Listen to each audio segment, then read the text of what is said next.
you can hear me all right. You can see me all right, right? Yes, yeah, same for you. Yeah, same here, same here. So I mean, I'm ready to. I'm kind of already recording, but Yeah, uh, shall we get started? let's do it. Okay, cool. So today we've got Diana Kirby, a fellow no coder. She's the founder of We Actualize, a fancy pantsy no code agency that I've been following up close for the last few years. And Diana's super cool. And I'm really happy to have her as the first guest this year on our interview slash podcast slash whatever this is. As we always do, I would like to start with a quick fire round of questions. So these are quick fire round. Please don't be like Chris Kiefer from the previous interview where he just went on and elaborated for like ages.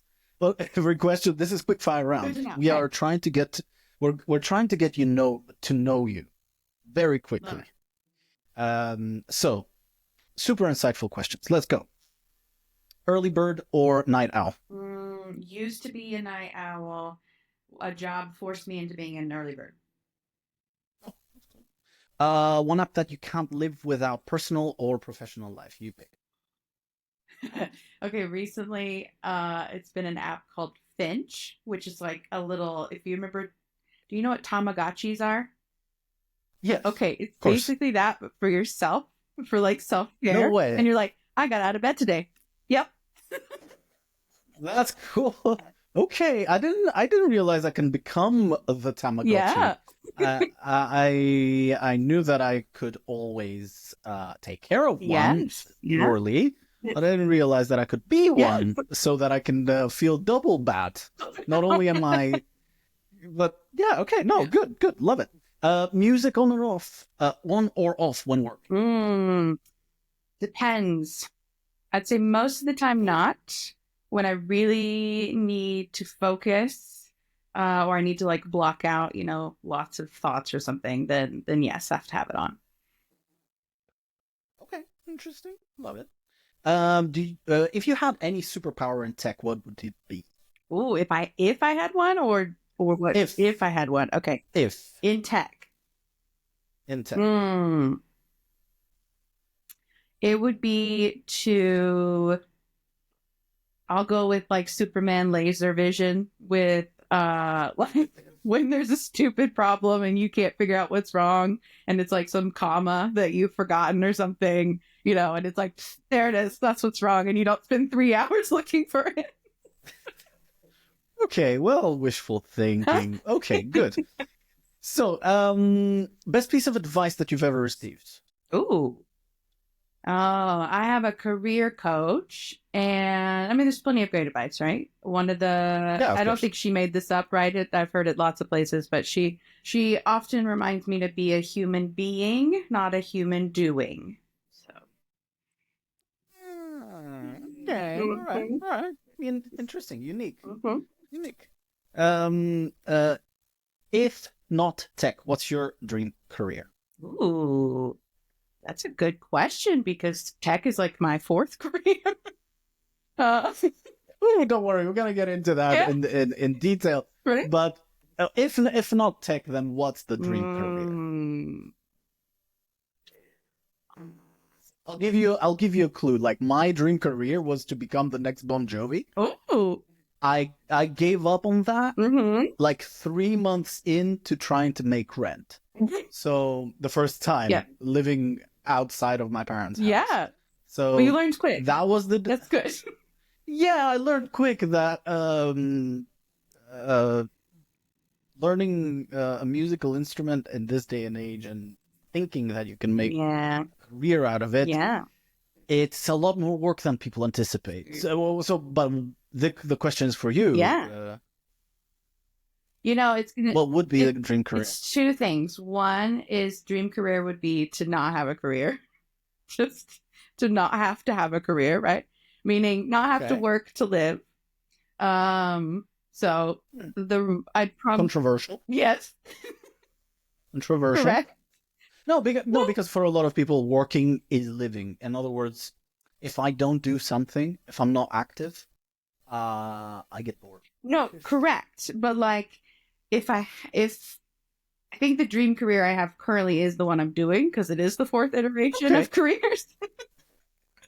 So I think if I didn't have to work to make money, I'd probably still do what I'm doing, but maybe like less. All right, fair play. Biggest inspiration in tech? Who is it? Hmm. In tech.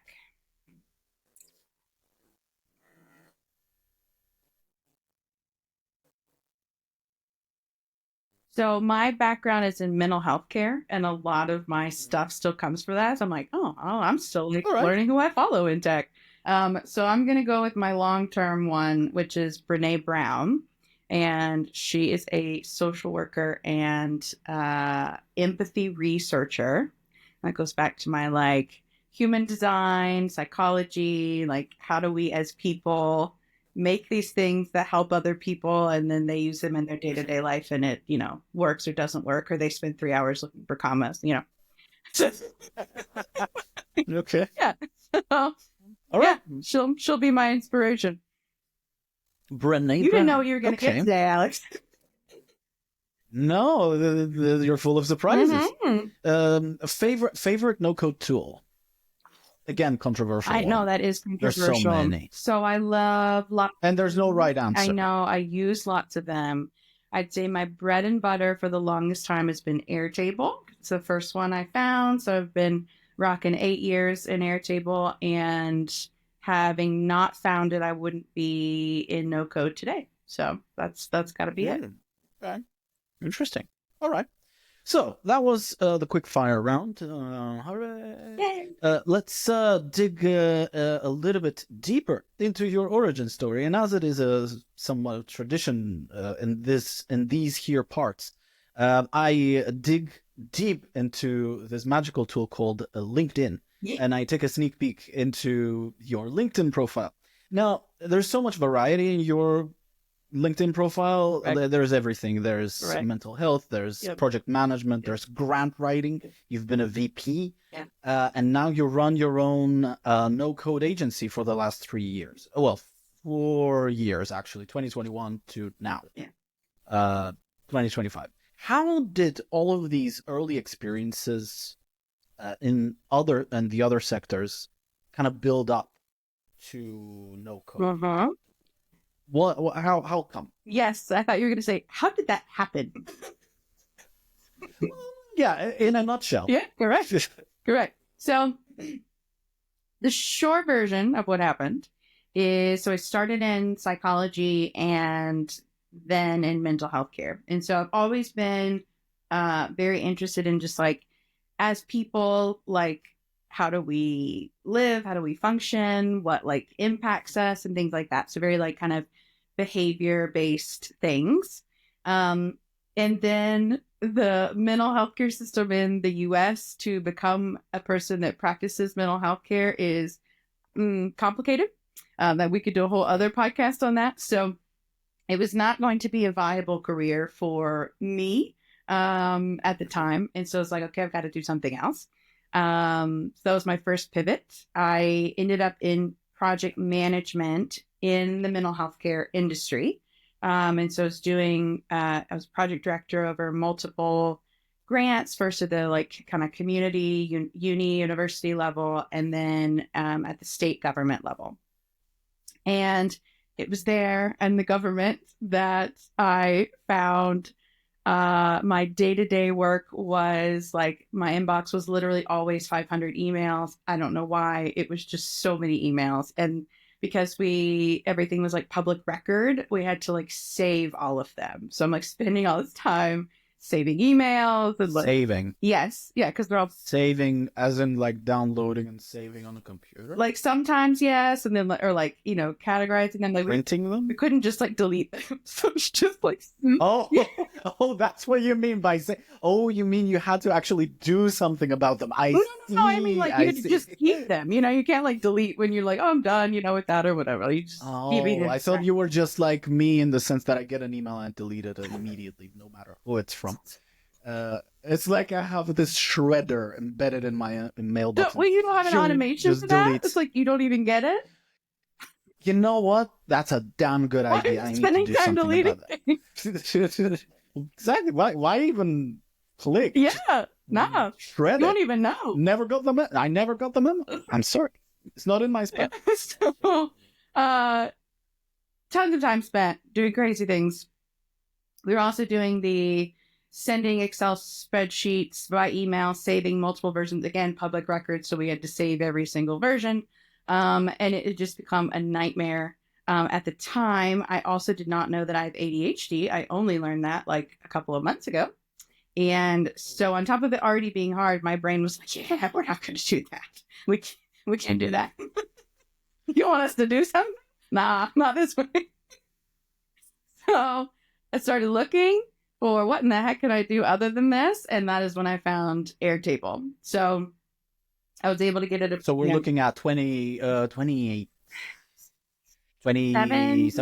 Yeah. 2017.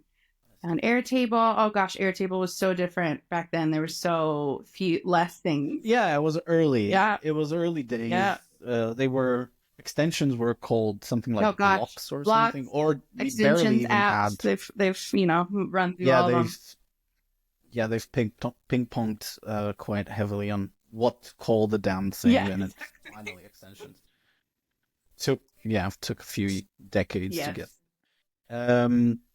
So what initially drew you into Airtable and this whole world? I get it. Like you had a lot of work in the government, but then I think you went into the private sector, and I guess that's where you're finally able to utilize no code, because government and no code, I don't think so. Yeah, it was like a weird little caveat that because I was on a grant, I was able to get it approved by just like my direct supervisor. So that was the capacity for it to happen.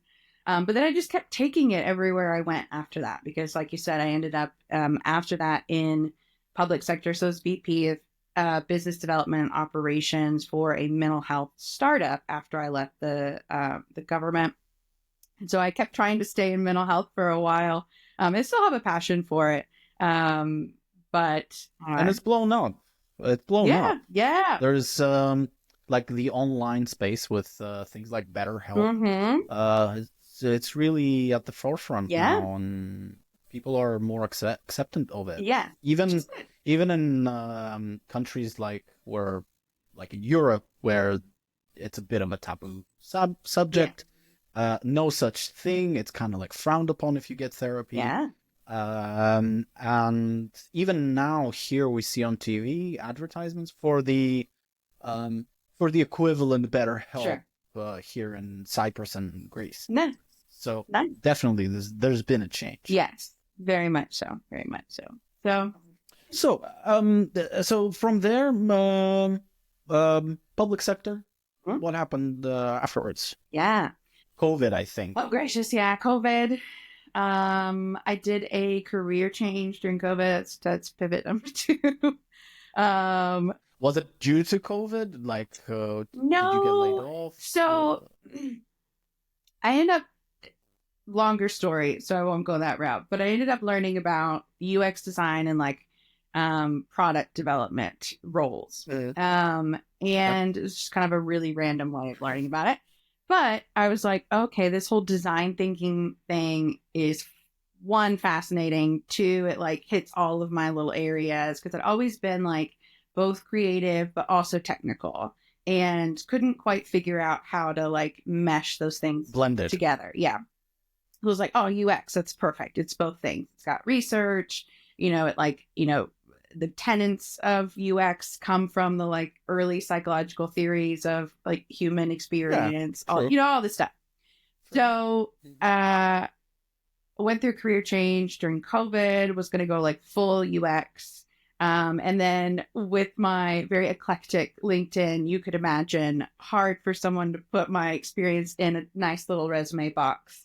I don't quite fit in the box, so I had to make my own playground. No, but it makes sense. No, but it all makes sense. It all comes together. Yeah. So, yeah. Didn't lend itself to like a traditional here's the one thing I do. And so it's like, oh, start my own business. I'll do all the things. Man, oh man. And this kind of brings me nicely into kind of talking a little bit about the freelancing side of things, because once you started in 2021, I can imagine that you were a one-man band. I'm not sure if you are now, but talking about freelancing as a one-man band is a huge key part of the experience. Generally, freelancing is a huge thing. Yeah. At least it was for me. Yeah. It was huge part of my professional growth. I had this weird notion, because I was working for a small to medium-sized company. I always felt like freelancers were these ninjas. And in order for me to become a freelancer, that means that I have to be absolutely perfect at my craft. I have to be at the razor's edge of what's possible. And I didn't know where to start or how to start. So how did you find that period, especially in the beginning of your freelancing career? What were the vibes? Starting out? Oh man. So it was tough. There was a lot of growing. I'm glad that I did it, because now I'm where I am now. I am still a one-man band. The hope is, if you remember back to my career, is love to not have a career. I hope to always be a one-man band if I can help. I know, also controversial. Very controversial. Okay, you gotta expand on that. Yeah, but I want to hear it. I want to see why. Yeah, so we can go into that further as well. But like, hope to be a one-man band. Short version is, I just shared all this nuts amount of career experience I've had in my for my age. I've had 4 careers in my age. And so I've done a lot of people management, and it is not my favorite. So I also know, I also really love the build. And so I don't want to get to a place where all I'm doing is, like operations and, just the business side, and I don't get to do any building, or I'm not getting to make those relationships with clients and like actually see, on the forefront of like, oh, we made this thing work and it's exciting. And so I love being able to be the one person that connects with clients, and like mostly want to be able to sustain myself, work with awesome clients. And I don't want to end up in a place where, I've got tons of people working for me and then I'm just doing, taxes or something. Like, well, okay, look, I hear you. I hear you. But, and I kind of was in the same boat to a degree, in the sense of being like a one-man band. But the sheer amount of work I had very quickly made me hate my existence. Oh, yeah. To the point where I remember flying somewhere, like actually it was to meet some team members, and then I had to fly back. And I remember the plane was like shaking, and I'm like, oh, thank you, the sweet release of death. This sounds very bad, but I was feeling so burnt out, because it's a very lonely job. People underappreciate, I think, the benefits of working for someone else in an office, 9 to 5, meeting your work friends and, schmoozing a bit and all of that. Yeah, it's true. Freelancing, very different experience, very lonely. At least that's how I found it. And if you're drowning in work, it's also exhausting. Yeah. Because you're basically working for yourself. You're working by the hour. If you don't work, you don't get paid. Work. Yeah, as Rihanna says. So that drove me to insanity. I was really not having a good time. Yeah. And it also drove me to get some help. Like I know mental help. You can Although get that I too. think in retrospect, I should have gotten that too. Yeah. But I also gotten some help in the sense of actually find someone to help me with the workload. I couldn't care less if I had to spend the last penny I had on their training or on them or paying them. I just couldn't care less about that. I just needed a little bit of help at managing these projects. And like it or not, you become very sticky to clients. Like, who are they going to go to if they need something updated? Yes, they can go to Fiverr, they can go to Upwork, they can do a little bit of research, but believe me, it's a tiring process to find the right person that you feel a good vibe with, that is an expert, that speaks great English, that you feel like you can trust. And this is so bad. Feel like you can trust somebody with your data. Yeah. They don't want to do that. Yeah. They want to choose one guy or gal, and they want to work with them. Yeah. And that's their guy or gal. Yeah. Forever. Yeah. Always on call, day or night. Quickly is turning very dark. Bottom line, yeah, the sheer necessity drove me to expand the team. Yeah.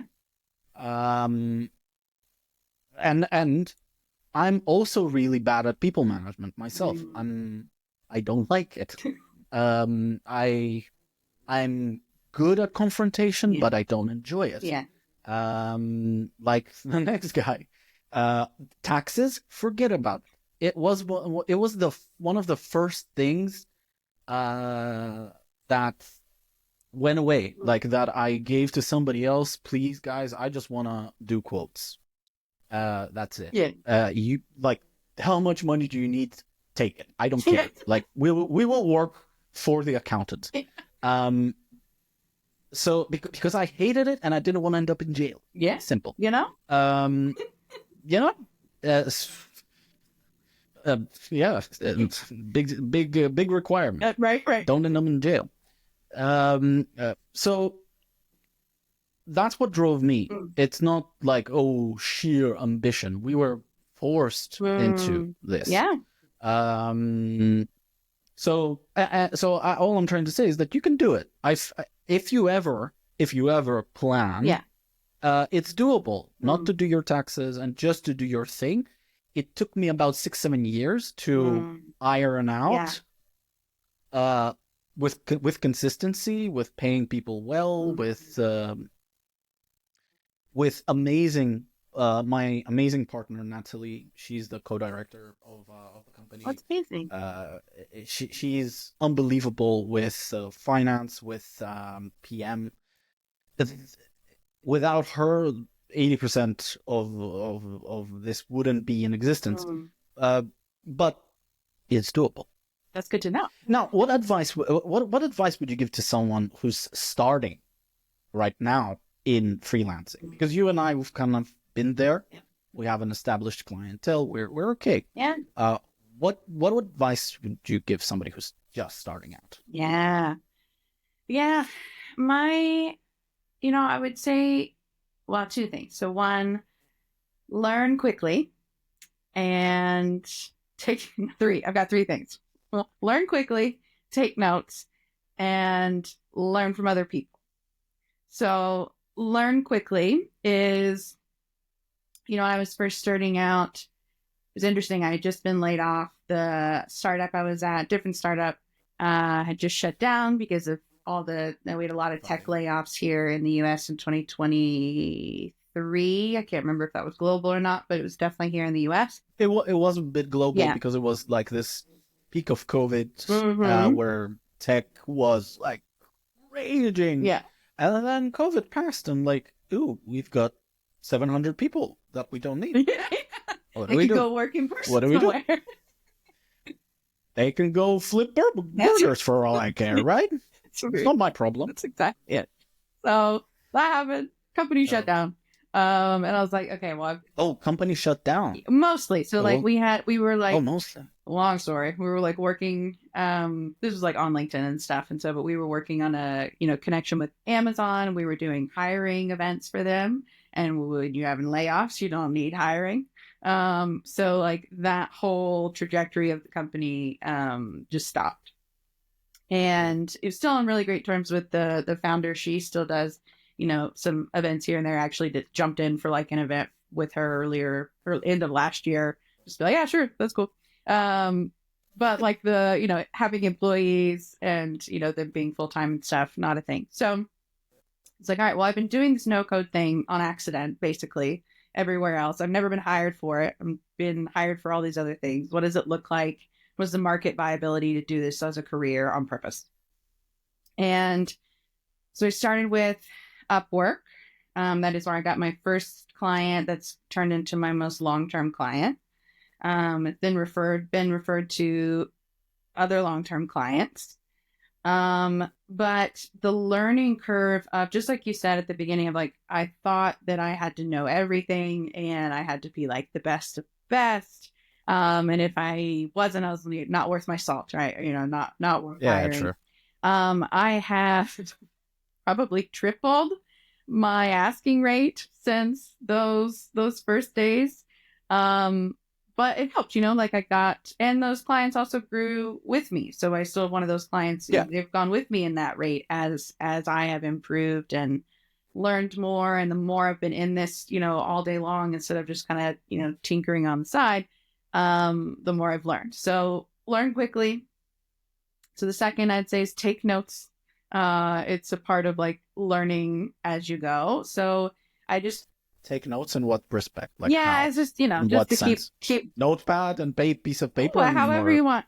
It's just kind of a secondary part of learning. So in my learning, I was basically doing an iterative version of my own company, my own work, my own whatever. I was just perpetually like, okay, this worked or this didn't. Okay, where can I pivot next? Okay, this worked or this didn't. How can I do this? Or, like one of my clients got in way over my head. I've shared about this on LinkedIn. Like I jumped into No Loco, knew nothing about it. Like thought it would take 4 weeks, took 4 months. Like it was that client so kind. I talked to them the other day. so kind, but massive learning curve. And so like take note of each step that you're going through, like as part of your learning, right? So in learning, make sure you're keeping track of, okay, what is working and what isn't, so that you can make strategic pivots, as opposed to just like, I'm just going to throw everything in, like, maybe something will happen. You mean strategic pivots in terms of tech stack? Like, what am I using in terms of tools? Good question. Or within a project, some of the mechanics of the inner workings of one tool?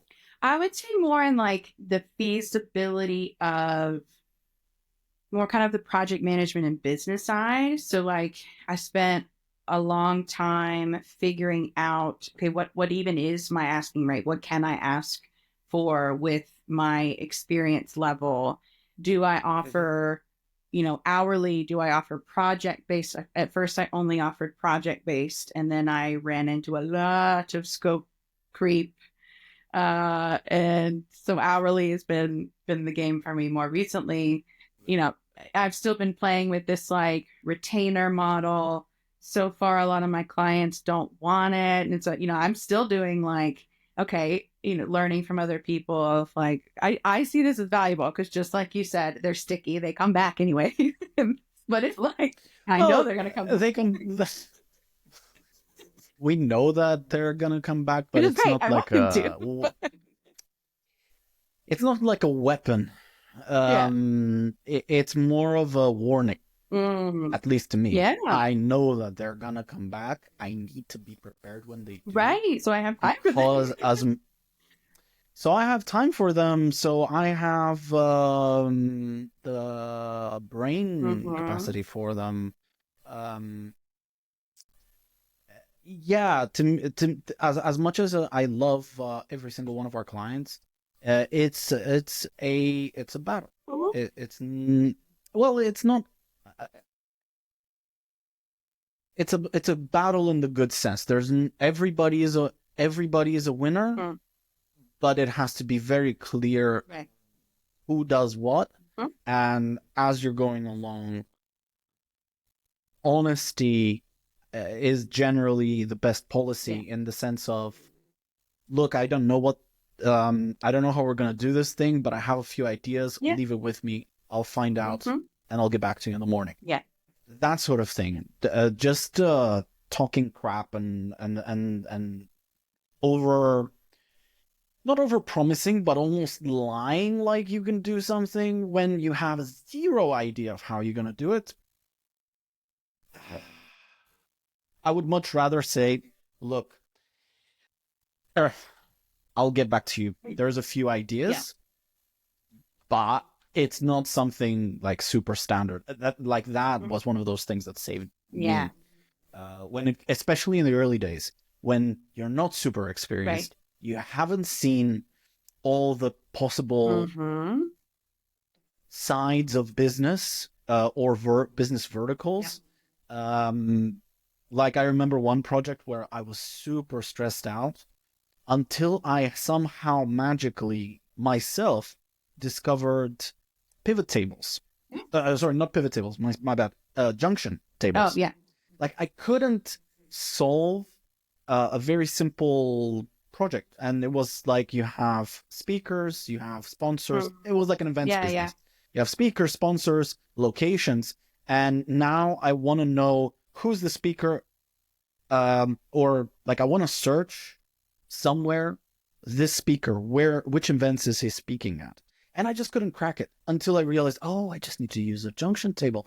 I didn't know what it was. Yeah. It took me 3 weeks to kind of like naturally, organically Hmm. come up with the idea. And then, yeah, you just Google it Right. and it's like, oh, the foundation of the modern internet, uh, turns out. Yeah. Um, but let me ask you this: finding clients, because I Mhm. think that's one huge concern Yeah. that a lot of people have. Um, what's your take on that? What's the advice for older? I don't care. Hmm. Uh, Newbies. newbies in the field of freelancing. Hmm. Yeah, I can only speak to my experience of how it went for me. Um, and in part, really that shifted a lot just at the end of last year, and really was like a big part of my first 2 years in that, like, I started my goal of, is this even viable? Is what's out there for no code? Is there a career in it? And so I looked at all kinds of things of like, what does it look like to be a freelancer? Are there, like, you can get hired to be an Airtable person full time, 9 to 5, salary, benefits, etc. And no. I learned the answer to that was no. At minimum, you can maybe find like a contracty, tempy, 6 month thing or whatever. But no, we're not in a Salesforce administrator architect world yet with, I know. no code where I'm going to get hired as an Airtable architect. You know what? I would never want to. I mean, it's Although fair. I can imagine, I can imagine why people want that. Yes. Personally, I would never. Yeah. I wouldn't wake up in the morning for that kind Yeah, of thing. exactly. I like the variety. Yeah, the variety is something else. Yeah. But how do I approach finding clients in this day and Mhm. age? What, or maybe you have some things that you would do differently Mm. now versus 2 years versus 2021? Yeah, it's a good question. Because I've run a little of the gamut. I did like just freelance stuff, Upwork. I worked for other agencies. I do still do a little bit of work with agencies. And then it's been more recently doing kind of full, I am going to make most of my time be about, time that I'm working directly with my clients. The biggest thing that's been the game changer for me has been working with specific platforms. So I started with Airtable. I still use a lot of Airtable. The big game changer for me has been in these partnership programs for things like No Loco, which is where I can. Well, actually, that's not where I connected with you first. I connected with you first because I learned Make by watching one of your YouTubes 45 times. In that one that I was like drowning. I was like, I was like, what did he do? What is that thing? So thanks. But yeah, in partnership programs like No Loco is where I connected further with you. And then there's a partnership program with Softer as well. And so I was learning about clients that in this world, most of the time, say most, I'd be curious to learn what your experience is. Most of the time, I find that clients, they're very scrappy. They've already done some research on their own. And they've either found a platform they're curious about, or they've at least kind of come on board to this no code thing already. So it's less like pluck someone out of the universe and like, I need to build something. However could I do it? Most of the time they're like, oh, I already can't afford full software development or already don't have a full in-house developer team. How can I make this work? They've done their own research. Like, there's this thing called no code. There's some platforms like No Loco and Softer and Glide, but like they're all different. How do I learn all these?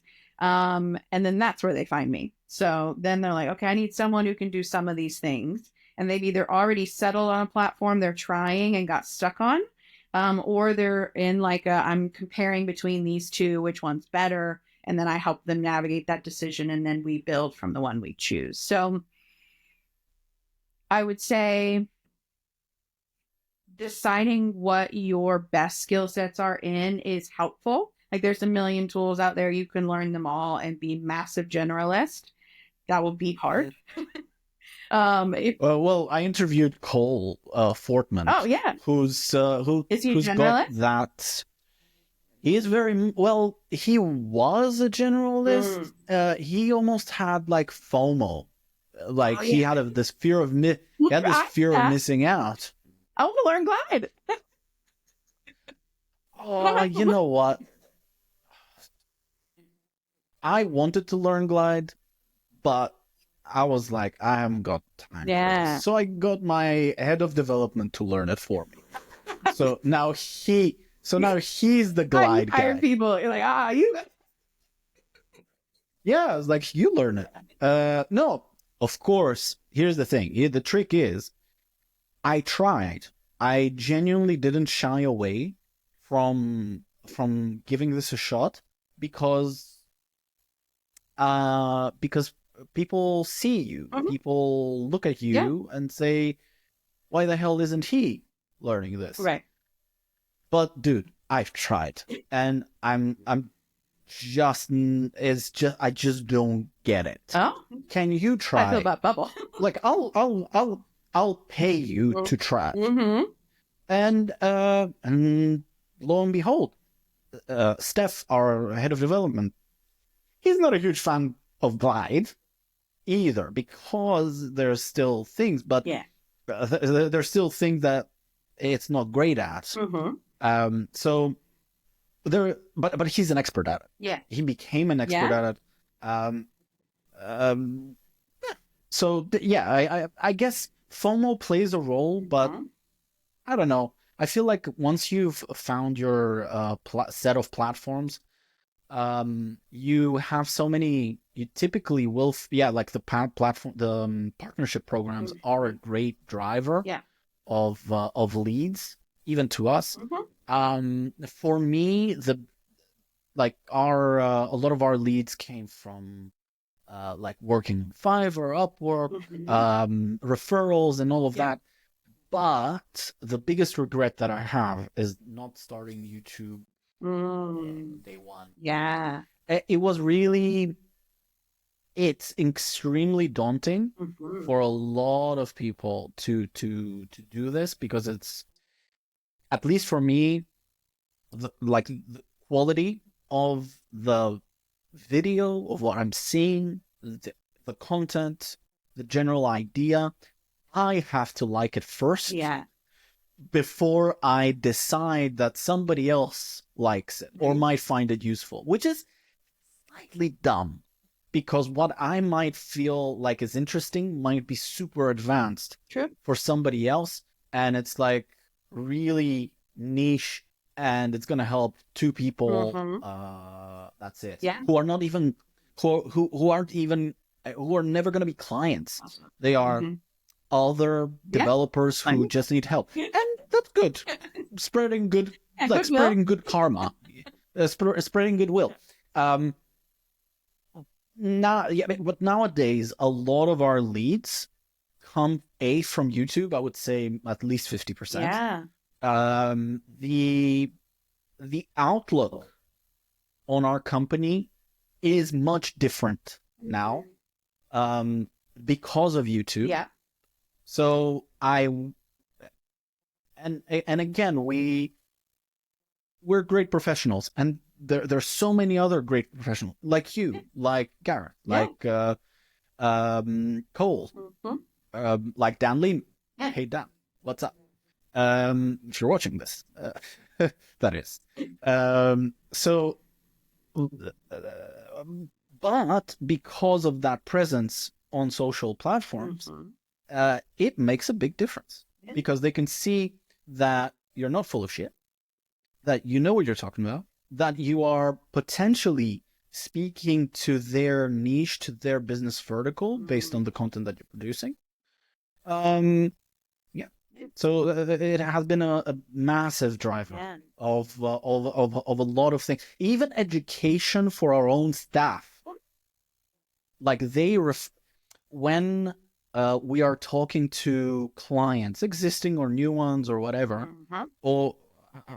or even intra-company, intra-team, when there are some concepts that I've done on YouTube, I just share that link with them and say, dude, this thing that I did over here in Make or something, this is what I'm referring to.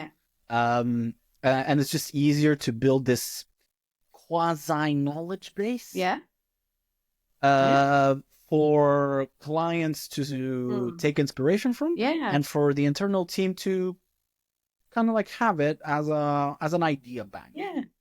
How long did you say it took you to get from day one starting on YouTube to seeing that lead pipeline generation?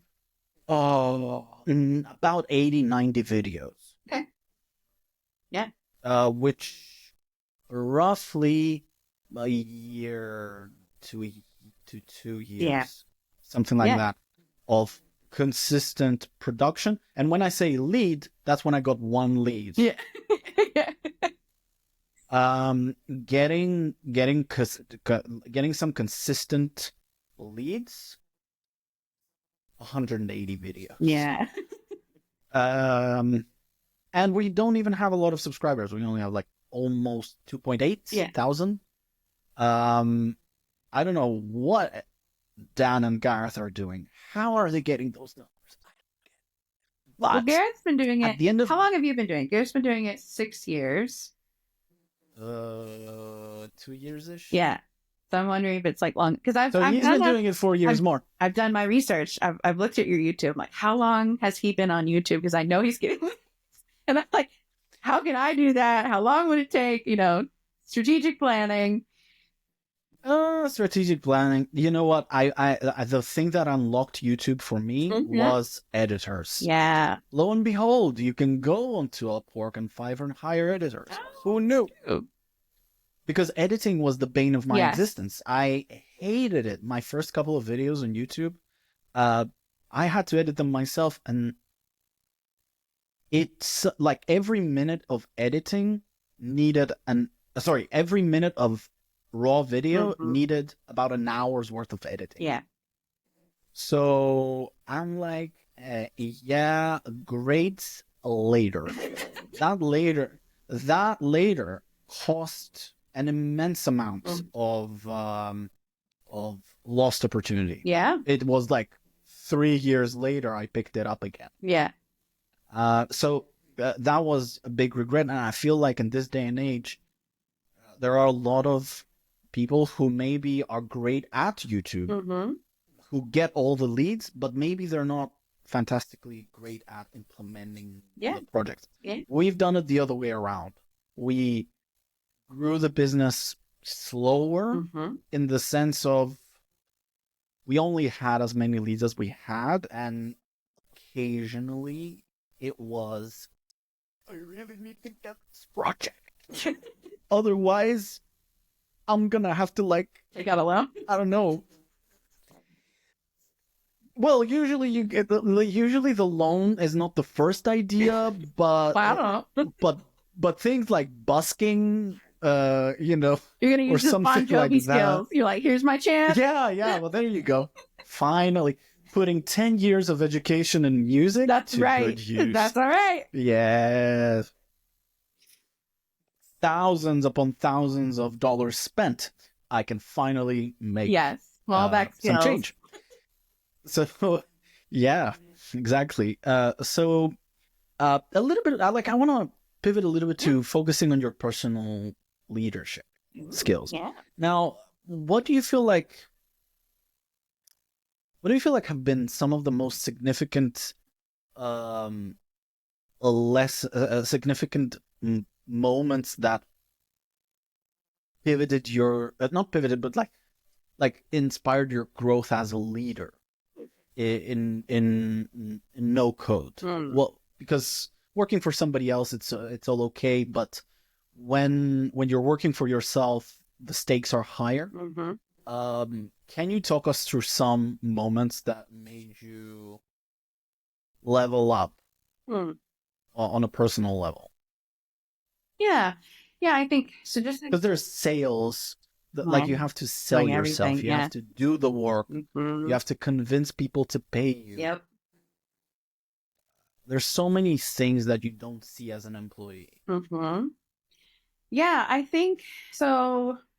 One of you were saying earlier about, like, in your darker days, right, of those hard times of where it's like, this is hourly. If you don't work, you don't eat. All those things. It's been like 2 years since I've taken a vacation. Like, I think this is the first year I'm trying to take major holidays off. So just really stuff you don't always see. I joke with my friends who are full-time employed that I call my job sit hours, that I'm like, oh, I worked 8 sit hours today. That means I, like, sat and worked for 8 hours. Not like, oh, I got paid for 8 hours and maybe I did 5. That's different. I'm like, oh, that's nice. You worked 5 sit hours. Oh boy. Got paid for 8. Coasting at employment. Boy, oh boy. Yes. I think for me, those really, like, what's propelled me forward is, I tried all those things, right? I did the Goldilocks route of, like, okay, what does it look like to do just freelance and, just kind of pop in and out of things on Upwork? What does it look like to work for other agencies and delightful agencies I've worked with? But just as we said earlier, there's not a, like, here's your 9-to-5 salary, health insurance, employer status in no code. Not much, right? There's not a ton, at least not that I know of, that are like, okay, I can do that, work 5 hours and get paid for 8. But everyone does. It's like 8 hours is hard. Well, look, if you have to do the work yourself, yes, it's really tough. Yes, because every single hour you work, yes, it's every single hour you work. Exactly. Every single hour. So for me, it's been partially necessity of kind of, like, trying out different things, not having, like, a great fit for my own, like, trajectory of what I needed in career and life and health insurance and, all these different things. And then also I really love the work. I think that's what's interesting is, like, I've had all these other jobs. I've had all these different careers. I really enjoy the no code work. So when I'm into it and I'm, like, building something, I'm like, fuck, I like this. This is fun. I'm like, crap, this is like, yes. I want to be stuck here. No, I get it. I like this. But also, like, finding my own niche. I think so. It was, just shortly, it was very very, very hard for me to find a job when I moved across the country. And I like lost my network of people. I've pivoted careers at this point multiple times. So I'm like having to rebuild network each of those times. And so I tried really hard last year to find a full-time job and like could not get any bites. And I'm like, this sucks. Like I know I'm a really great employee. I know I work really hard, all these different things, but my unique skill set couldn't fit in any of those boxes. And so it kind of just helped me see like, okay, I've got to create my own box. And I've got to, make what works for me. And so for me, that's been kind of combining all these things that really led me here, which is like my background in psychology and like human behavior. I focus a ton on UX and user experience in my builds. I'm forever asking, why are we building this? Not just like, oh, we're going to do this form, but like, well, why? Who's going to use it? How are they going to get to it? Where is it in the process? And so kind of pulling all those things together that's very much me has helped me like push forward as a leader in the industry of like, oh, I do have a unique aspect to show. Like women are also more minority in the no code and tech world, and so being like, oh, I also have value, and like I have a lot of female clients, and they've been like, oh, I love like that you're a woman, and I can work with, and like it's just different, Exactly. And so yeah, just kind of seeing where I could pave my own little path has definitely pushed me forward into like, okay, I have things of value to share, not just for my clients, but also just like in the industry to push me forward. Okay. Future of our work. Yeah. It's a somewhat of a recurring segment. Mm-hmm. Like, where do you feel like we're going right now? There's a lot of clients, even colleagues who feel like no code is not really scalable. What's your take on that? Yeah.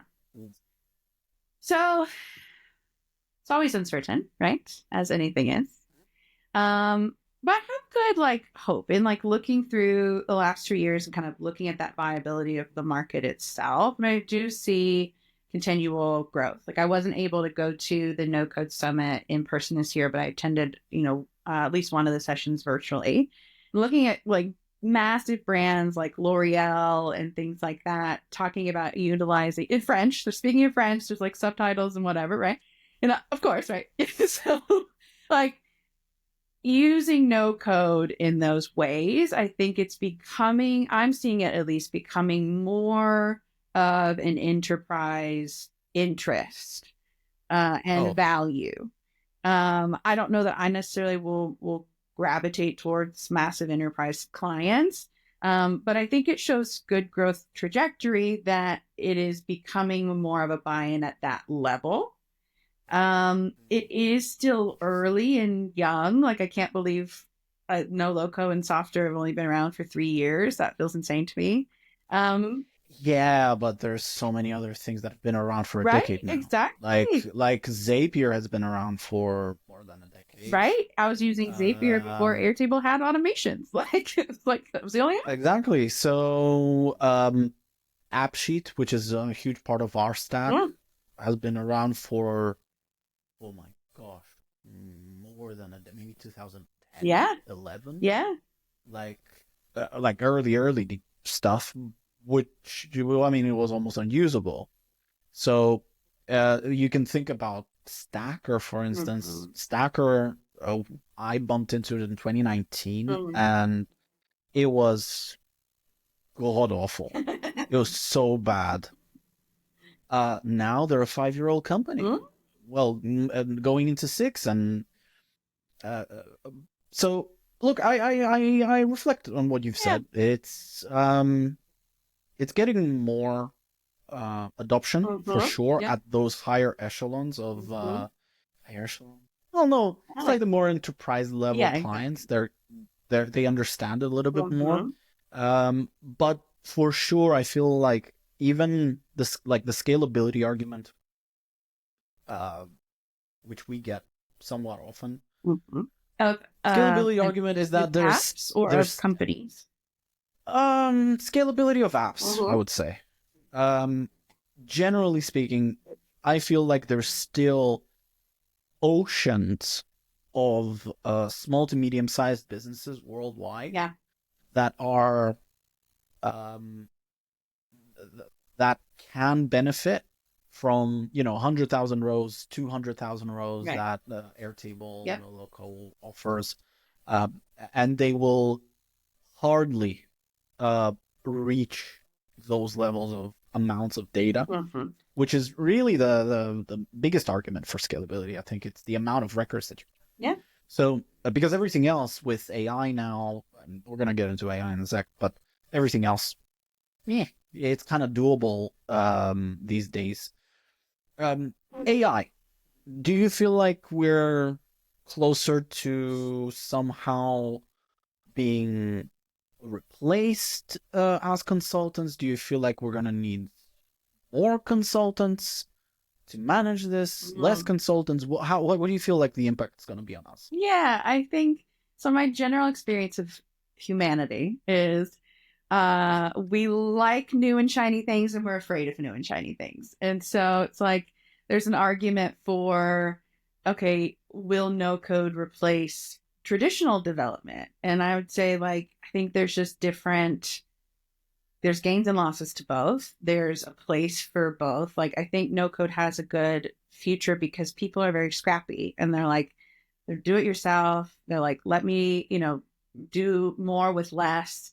They want to have control in a way. And that, right? Well. And it's so custom. Like everything we do is custom. That's what forgot to say earlier about freelance. Is like, give yourself a break because literally something you're making is the first time it's being made, right? Or at least for you and that client, right? Maybe it exists somewhere else, but everything is custom. But for AI, I kind of see it the same. Like I think it has great, time saving capacities, just like automations do.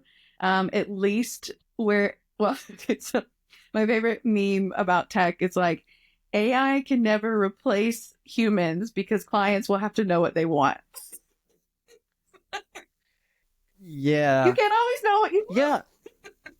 Yeah, but you see, I feel like AI could probably tell me what I want. Maybe. And I can just say yes. Because Maybe. we do that as well as consultants. Sometimes clients get brain freeze and they need for us to extract that data, but I feel like AI could do a similar job if it can ask good questions of clients, and because I feel like it could do that. I doubt that it would have, at least for now, the human element of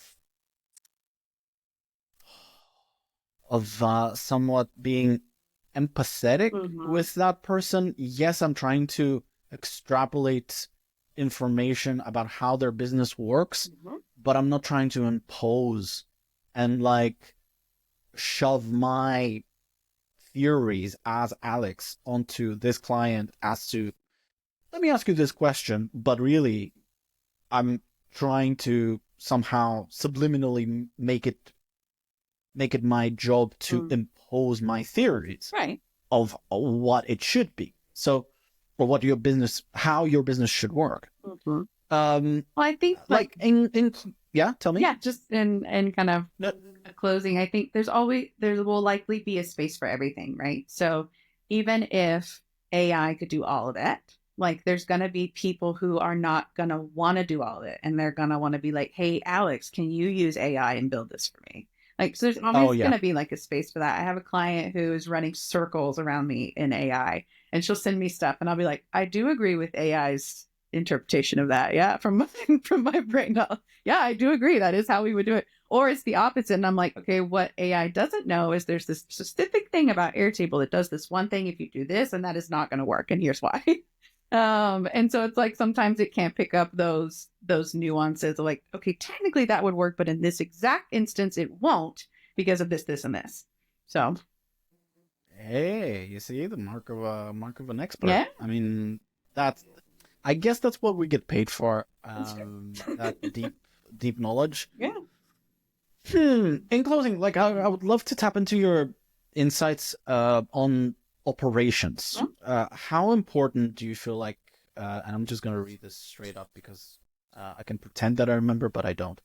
How important do you feel like it is for business? Jesus, it's been a long week. Yeah. How important is it for operations leaders Yeah.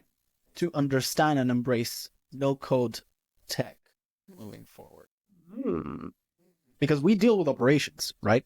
We deal with business owners very often, but really, no code is usually at the heart of the operations department of a given business. Yep. How important do you feel like it's for these leaders, people who are in those departments, to embrace no code versus sticking with paper, Excel, yada, yada, yada? I think there's just vast opportunity for it. So I have a client that I've literally helped them transform from a literal 3-ring binder. They were going to, he said 3-ring binder and I laughed. I thought he was joking. And I was like, oh, you have a literal one. That's right. That's right. People still do that.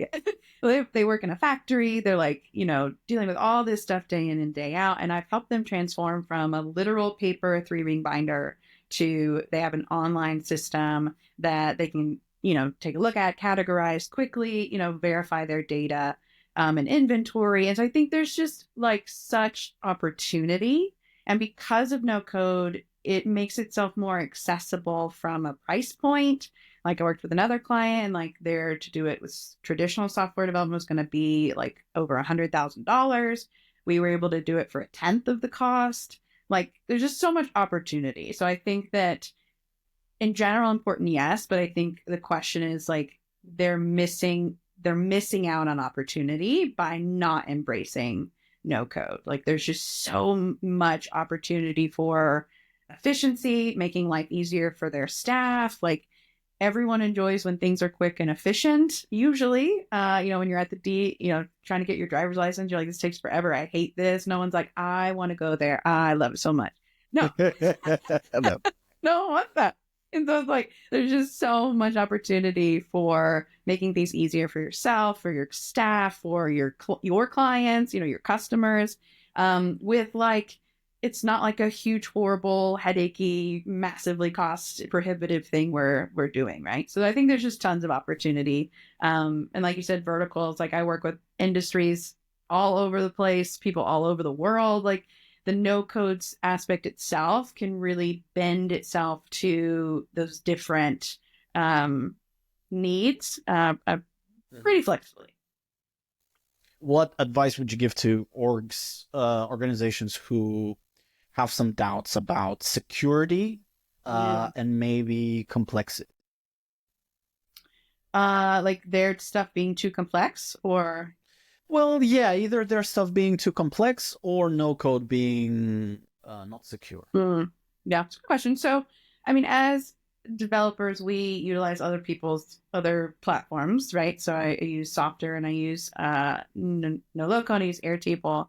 I rely on their security aspects, and so they provide me with a lot of trust by like they make their information about security super well known. It's very easy to find. It is a little over my head of like all of the things of it's not my area of expertise, but I think all data online has its gains and losses. I think the companies that we are using in this no code space, they are doing their due diligence in trying to wrap that up as securely as possible with all the standards of compliance. And then it's also like one of the things I love about no code is the ability to have user visibility permissions, which is I think is a security aspect some people don't think about, where it's like if you have spreadsheets or don't even know about, if you have spreadsheets on your file drive, everyone can find, like you might not want so and so from so and so to have this, with visibility permissions, you have that extra layer of security to say when Diana logs in, she's only going to see Diana's data.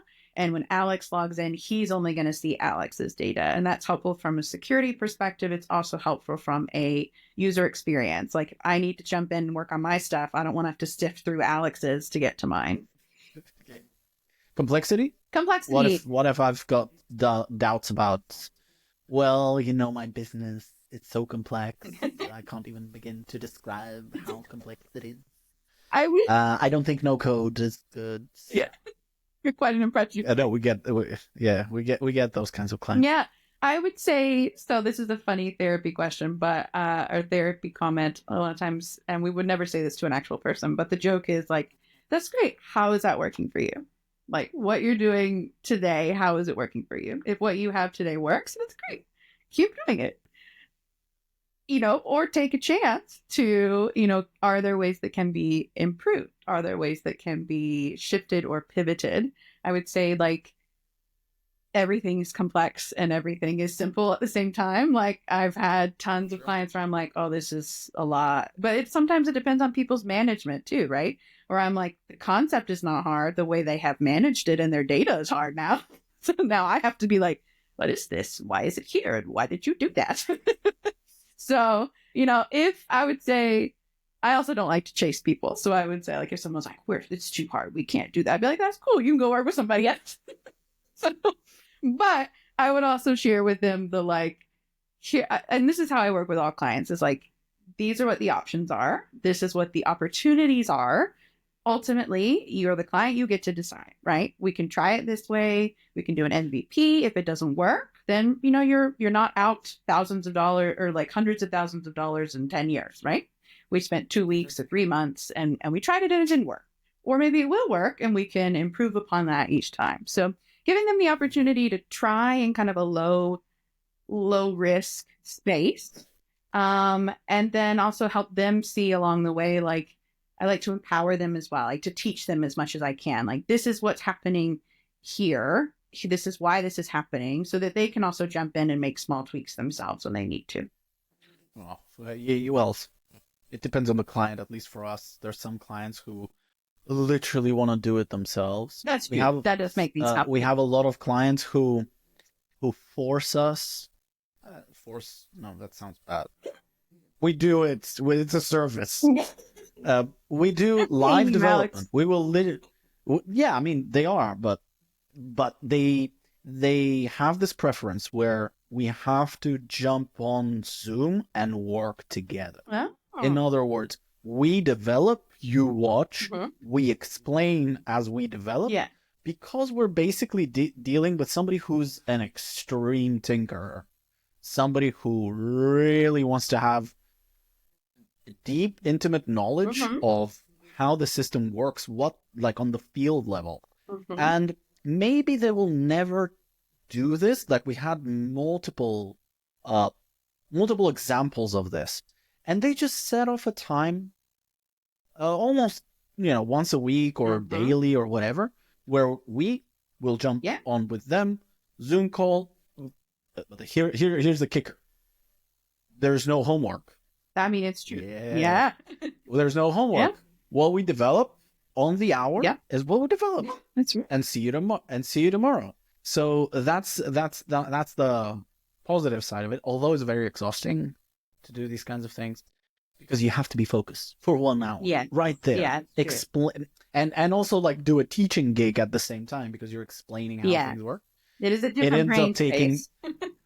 It is slightly a different brain space when you're trying to concentrate on creative solutions. Yeah. But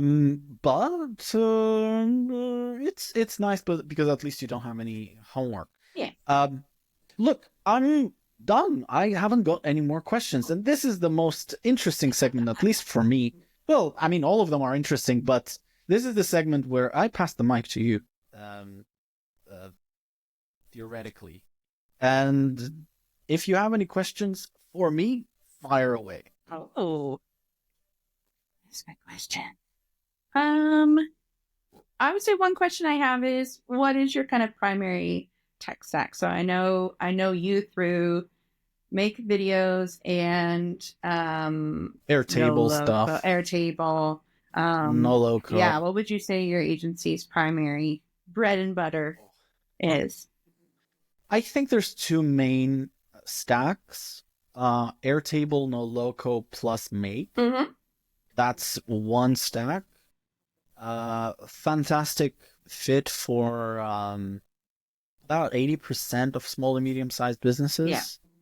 The other stack is AppSheet, Google Sheets, Make. Because occasionally we bump into businesses, even small to medium size, where we're dealing with things like inventory potentially, where Make and Airtable are not great candidates due to the fact that I have a limited amount of rows. Even 100,000 rows can be limiting. Yeah, hopefully over time that's not going to be the case, but AppSheet is a beast when it comes to like live updates of what you see on your screen. So you can do virtual columns, which technically a virtual column is a different kind of concept compared to like no loco tables blended into your, like a no loco field blended into your Airtable basin no loco. Sure. It's not exactly a virtual field, it's an actual field in no loco.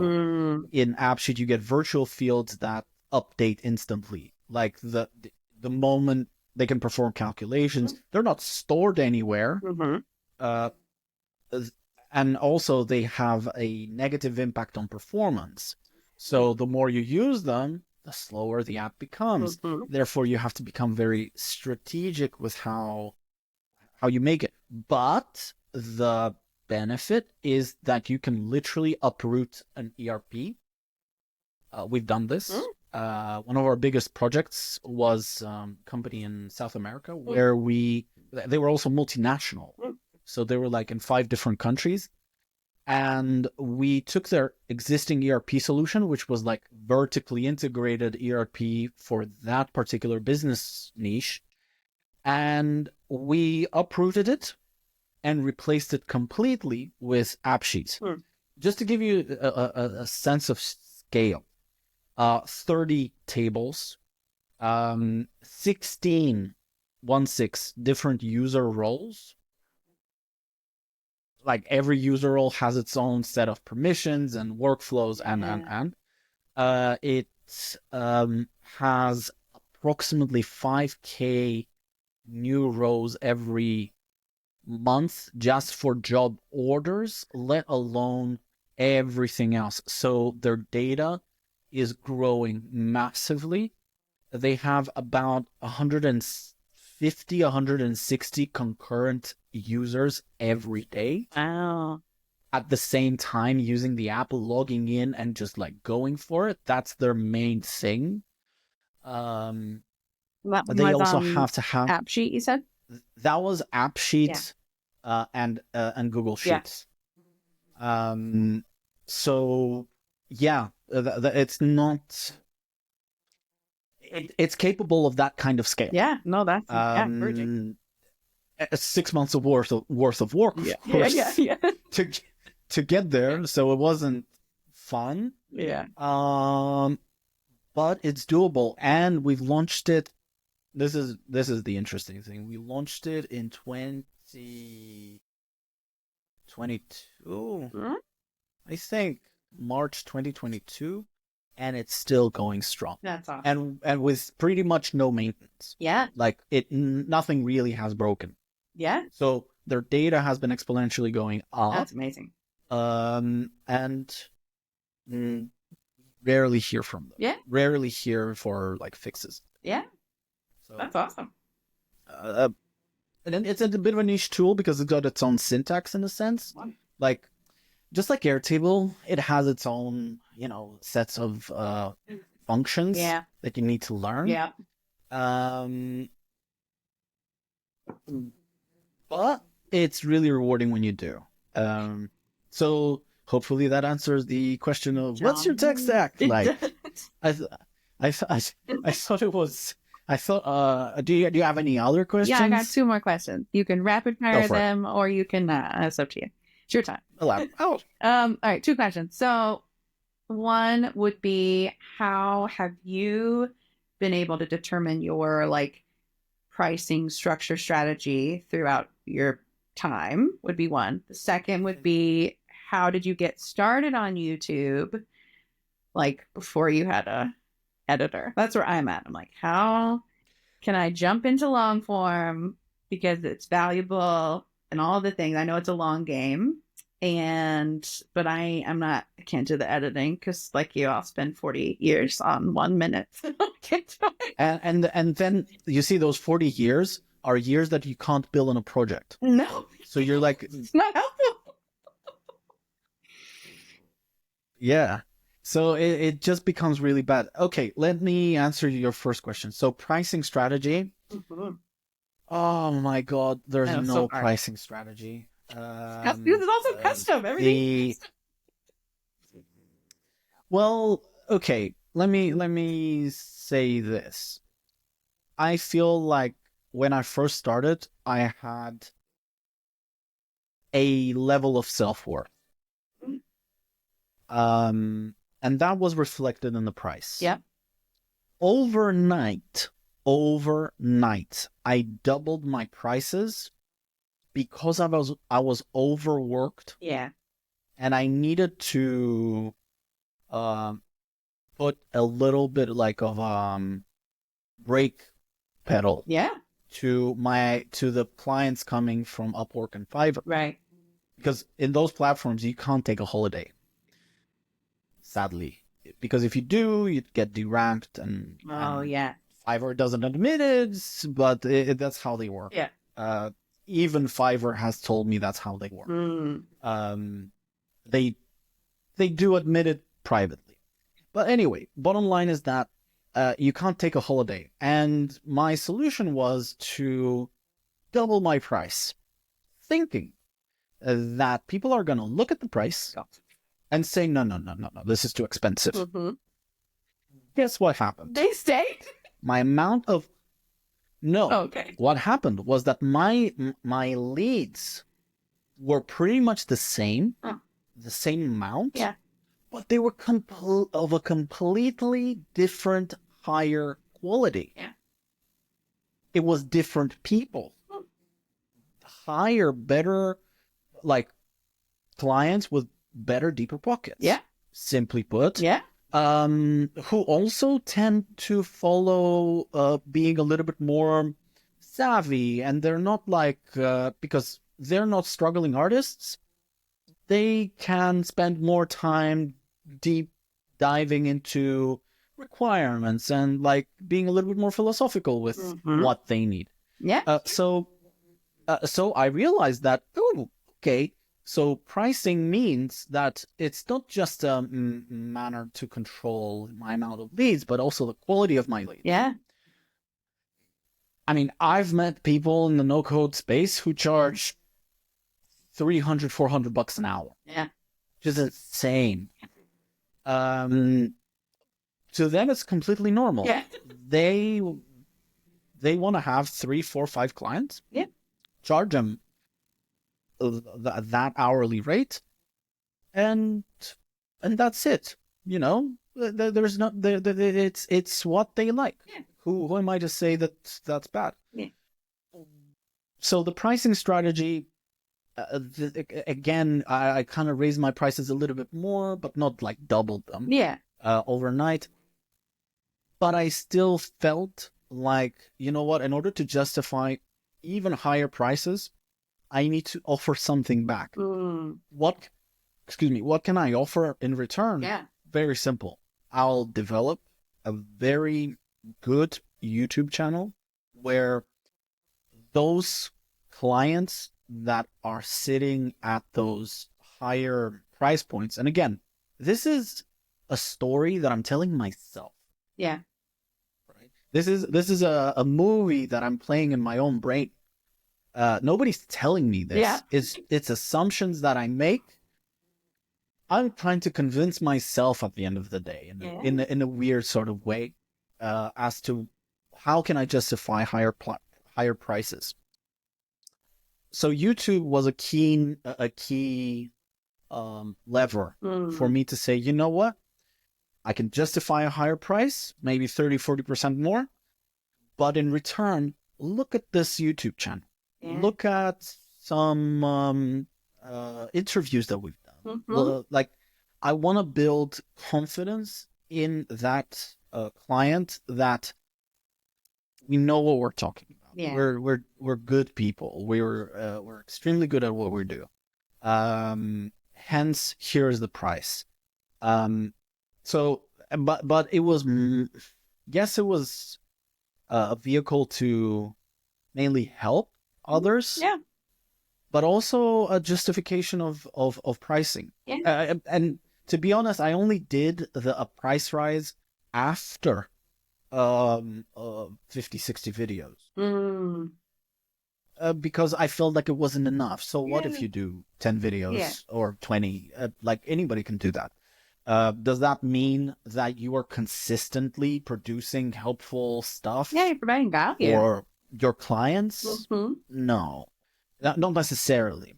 What was the second question? It's pricing, and then, or was that the second question? How did you get started on YouTube? Oh, YouTube. Before editors, or did you not? You really didn't launch YouTube until you had. I've only done 2 videos. Of your own. Okay. Yeah. Of my own. Yeah. They are extremely, extremely cringe. Here, let me share my screen. Fine. They are super, super cringe. I am not super proud of them. But these 2 COVID time videos, nice. Thumbnails, you can clearly see that it was a botched job of me pointing at something and then having some kind of weird facial expression. Then I hired somebody else to do my thumbnails. I, at this point, 2 years ago, and I don't know when this was, I can find out, but I discovered Canva. What? 2 years ago. Yeah. And I found that, hey, Canva, cool. I can take a template and I can throw a few logos on it. Yeah. And I will change colors and it will be basically Gareth. Yeah. With his earlier thumbnails. Yeah. Then I discovered that you can make a cutout of yourself and put yourself with a little glow. Damn, how cool.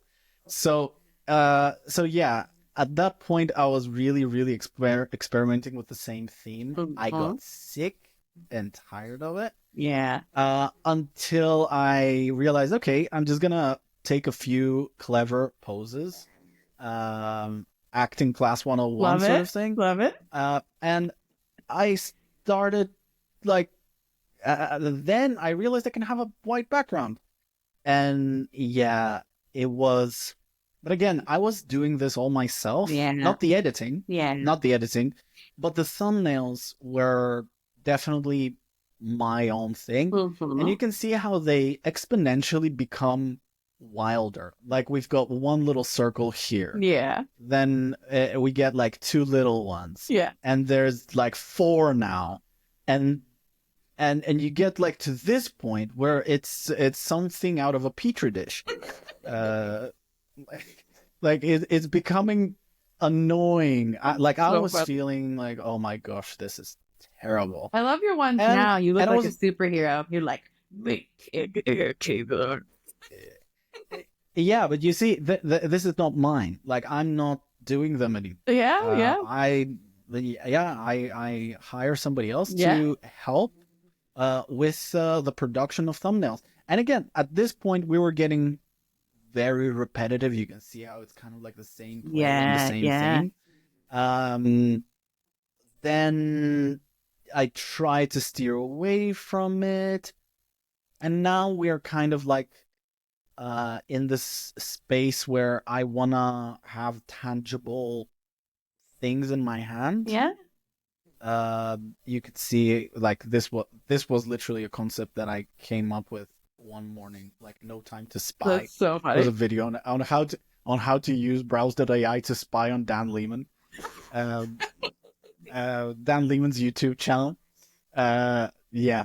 That's great. So then yeah, and I even got on Etsy and let me show you this. This Yeah, is see funny. that? Look at that Airtable. Look.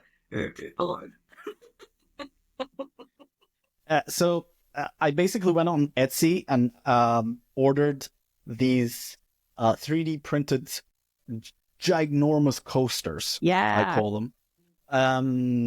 I think I gave them the design of a Mac Mini, like the proportions. Yeah. And said print this. That's so So they made these little coasters, and I'm like, hey, I took some poses again, like videos, and you can make them look like this. You know, That's a awesome. graphic designer can, because I wanted something tangible. Yeah. I'm now going into more like outdoors stuff. And like there's a lot of people who just, including myself, who do a lot of work, a lot of videos indoors. Mm-hmm. Like you're showing me make no loco, all of that kind of stuff, but you're in the same room. Yeah. And it's getting kind of boring. Sure. If I can make it a little bit more interesting, like we did a sponsored video for Stacker Astra, and I went up, well, not up, about 50 feet up a mountain. Yeah. Because I was like out of breath, not for any other reason. Yeah, and I did this video in the outdoors. Cool. Why not? I do try for sponsored videos, and again, it took 130 videos to get a sponsorship. Oh yeah. Get people to sponsor you to review something. This was the first one. So YouTube, interesting thing, because you have to, if you want to do this like seriously, one video a week is good. Yeah. 2 videos is a full-time job. Yeah. 3 videos, and again, I'm talking about decent quality. Yeah. 3 videos, you need somebody else to maybe do the scripts for you. And I began without scripts. Yeah. That's an interesting point. I began without scripts. Now I cannot live without them. Yeah. I find it crazy. How can you do this without a script? So hopefully I've answered some questions. Yeah, I love the insider view of that. We just got a 3D printer in our office, so I'm like, ooh. Yeah. But no, I love. No, this thing is cool. Yeah, I love about this field is like everyone I meet in this field is so creative and so innovative. It's I'm like I love it. You're just like I just went on Etsy and got this massive thing, you know. Yeah, because you're kind of like, I want this very simple thing, but I don't know where to find it in those proportions. Yeah. Because I want to make it look like an icon, like a button, right? Exactly, an app, or right? something like that. Yeah. And yeah, turns out Etsy. Who knew? Yeah, that's awesome. So, do you have any other questions? What's the? Oh yeah, I mean, this is just like I said, I found you first on YouTube, right? And you helped me navigate a minefield of make. Literally learned to make from you, and so it's been really fun to like just stay connected in general. And then I loved talking about the where is the future of the industry? Where do you see it? And where have we come from, but where are we going as well? So true. No, it's an exciting time, I think, to be in this industry. It's got a lot of room to grow. Yeah. It's got a lot of work that needs to be done. Yeah.